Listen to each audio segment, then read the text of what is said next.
ನಮಸ್ಕಾರ ಸ್ನೇಹಿತರೆ, ಎಲ್ಲರೂ ಹೇಗಿದ್ದೀರಾ? ಇವತ್ತೊಂದು ಡಿಫ್ರೆಂಟ್ ಆಗಿರುವಂತಹ ಲಂಚ್ ಬಾಕ್ಸ್ ರೆಸಿಪಿಯೊಂದಿಗೆ ಬಂದಿದ್ದೀನಿ. ಮಾರ್ನಿಂಗ್ ಬ್ರೇಕ್ಫಾಸ್ಟ್ಗಾದ್ರೂ ಮಾಡಬಹುದು, ನೈಟು ಡಿನ್ನರ್ಗಾದ್ರೂ ಮಾಡ್ಕೋಬಹುದು, ಇಲ್ಲ ಮಾರ್ನಿಂಗ್ ಬ್ರೇಕ್ಫಾಸ್ಟ್ಗೆ ಅಂತ ಮಾಡಿ ಲಂಚ್ ಬಾಕ್ಸ್ಗಾದ್ರೂ ತೊಗೊಂಡು ಹೋಗ್ಬೋದು.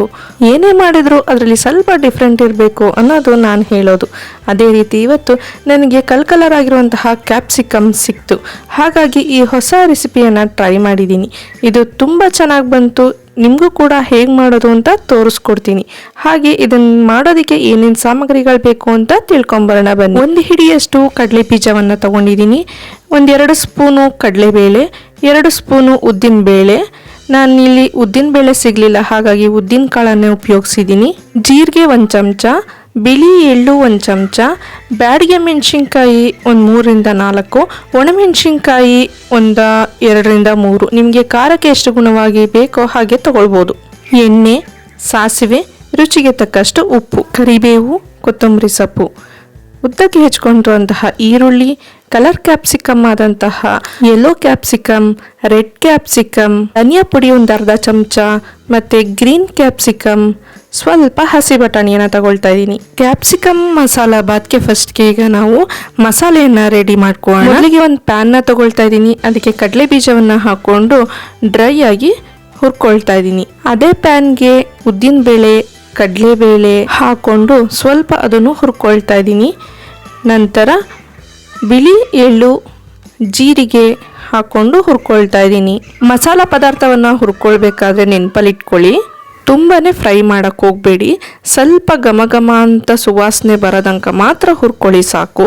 ಇಲ್ಲ ಅಂದರೆ ಜಾಸ್ತಿ ಹುರಿದಷ್ಟು ಮಸಾಲೆ ಕೈಯ ಬಂದ್ಬಿಡುತ್ತೆ. ಇವೆಲ್ಲವನ್ನು ಹುರಿದಾದ ತಕ್ಷಣ ಕೆಂಪು ಮೆಣಸಿನ್ಕಾಯಿ, ಬ್ಯಾಡಗೆ ಮೆಣಸಿನ್ಕಾಯಿ ಇವೆರಡನ್ನು ಕೂಡ ಹಾಕ್ಕೊಂಡು ಹುರ್ಕೊಳ್ಬೇಕು. ಹುರಿದಿರುವಂತಹ ಆರೋಮ ನಿಮಗೆ ಬರುತ್ತೆ, ಅವಾಗ ಅದನ್ನು ಒಂದು ಪ್ಲೇಟ್ಗೆ ತೆಗೆದಿಟ್ಕೊಳ್ಬೇಕು. ಅದು ಸ್ವಲ್ಪ ಹೊತ್ತು ಆರ್ತಾ ಇರಲಿ. ಅಷ್ಟೊಂದು ನಾವಿಲ್ಲಿ ಇನ್ನೊಂದು ಪಾತ್ರೆಯಲ್ಲಿ ಅನ್ನಕ್ಕೆ ರೆಡಿ ಮಾಡ್ಕೊಂಬೇಡ.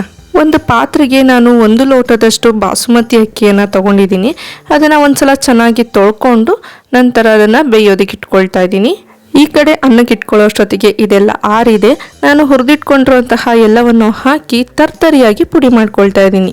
ನುಣ್ಣಗೆ ಪುಡಿ ಮಾಡಬೇಡಿ, ಸ್ವಲ್ಪ ತರ್ತರಿಯಾಗಿ ಇರಲಿ. ಆ ಮಸಾಲೆ ಎಲ್ಲ ಬಾಯಿಗೆ ಸಿಗ್ತಾ ಇದ್ರೇ ಅದರ ರುಚಿ ತುಂಬ ಚೆನ್ನಾಗಿರುತ್ತೆ. ಇನ್ನೊಂದು ಬಾಣಲೆಗೆ ಎಣ್ಣೆ, ಸಾಸಿವೆ, ಕರಿಬೇವು ಹಾಕಿ ಒಗ್ಗರಣೆಯನ್ನು ಮಾಡಿಕೊಂಡು ಇದಕ್ಕೆ ಉದ್ದಕ್ಕೆ ಹೆಚ್ಚಿರುವಂತಹ ಈರುಳ್ಳಿನ ಹಾಕಿ ಚೆನ್ನಾಗಿ ಫ್ರೈ ಮಾಡ್ಕೊಳ್ತಾ ಇದ್ದೀನಿ.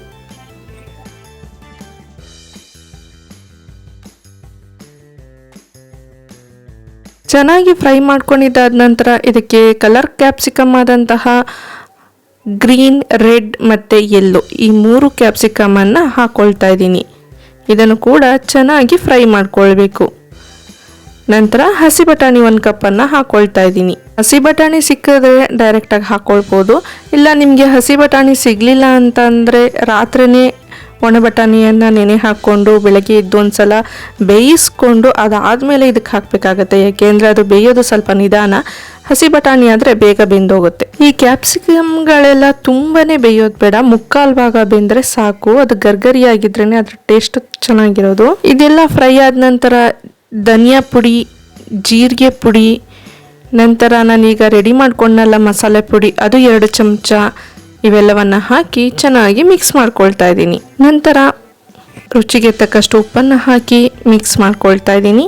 ನಾನು ಈ ಕಡೆ ಎಲ್ಲ ಮಸಾಲೆಗಳನ್ನ ಹಾಕಿ ಮಿಶ್ರಣವನ್ನು ರೆಡಿ ಮಾಡ್ಕೊಳ್ಳೋಷ್ಟೊತ್ತಿಗೆ ನೋಡಿ ಇಲ್ಲಿ ಅನ್ನ ಉದುರಾಗಿ ಆಗಿದೆ. ಬಾಸುಮತಿ ರೈಸು ಮನೇಲಿ ಇದ್ದಿದ್ದರಿಂದ ನಾನು ಬಾಸುಮತಿ ರೈಸ್ ಹಾಕಿದ್ದೀನಿ. ಇಲ್ಲಾಂದರೆ ಮಾಮೂಲಿ ಅಕ್ಕಿನಲ್ಲೂ ಕೂಡ ಮಾಡ್ಬೋದು. ರೆಡಿಯಾಗಿರುವಂತಹ ಅನ್ನವನ್ನು ನಾನು ಮಸಾಲೆಯೊಂದಿಗೆ ಹಾಕ್ಕೊಳ್ತಾ ಇದ್ದೀನಿ. ನಂತರ ಕೊತ್ತಂಬರಿ ಸೊಪ್ಪನ್ನು ಹಾಕ್ತಾ ಇದ್ದೀನಿ.